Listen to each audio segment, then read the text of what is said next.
फोडणीचा भात आणि चहा हे पाहिल्यावरच माझ्या लक्षात आले होते आजचे राशी भविष्य माझ्या आयुष्यात काहीतरी वेगळे पण घेऊन येणार आहे.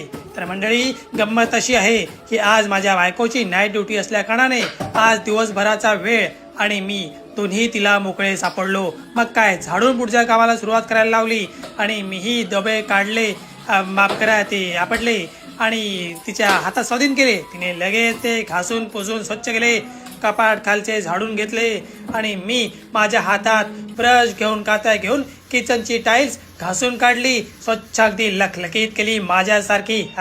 आणि मग काय, बघितलं तर पसाराच इकडे झाला.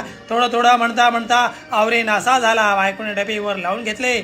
या डब्यांमध्ये माझा एक डाळल्याचा डबा गायब झाला होता. तो इथे बसला होता आणि डबा काहीतरी खात होता. काय बरे, केळं खातय आणि मी शेगडी घासतोय. घास घास घास घासली आणि शेगडी अगदी लखलखीत केली. मंडळी, आहे की नाही छान?